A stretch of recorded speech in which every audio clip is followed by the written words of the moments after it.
నమస్తే, నేను మీ ఈశ్వర్. ఈ6 న్యూస్కి స్వాగతం. వార్తల్లోని ముఖ్యాంశాలు. తెలంగాణ జగిత్యాల కాంగ్రెస్ రాజకీయం ఆసక్తికరంగా మారింది.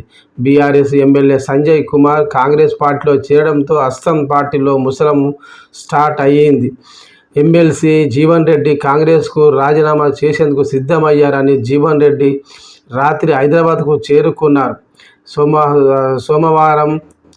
సోమవారం అంతా జీవన్ రెడ్డి ఇంటి వద్ద హైడ్రామా మొదలైంది. కాంగ్రెస్ కార్యకర్తలు, మద్దతుదారులు భారీ సంఖ్యలో జీవన్ రెడ్డి వద్దకు చేరుకున్నారు. జీవన్ రెడ్డి రాజీనామాకు సిద్ధమయ్యారని, దీంతో రంగంలోకి దిగిన కాంగ్రెస్ మంత్రులు, ఎమ్మెల్యేలు జీవన్ రెడ్డితో చర్చలు జరిపారు.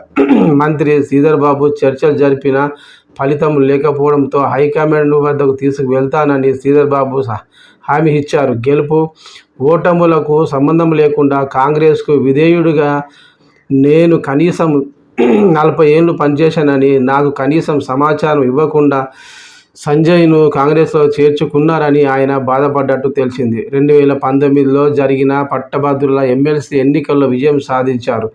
ఇలా ఉండగా కాంగ్రెస్లో సంజయ్ చేరికకు వ్యతిరేకిస్తూ కిసాన్ కాంగ్రెస్ స్టేట్ కోఆర్డినేటర్ పదవికి వాకిటి సత్యం రెడ్డి రాజీనామా సమర్పించారు.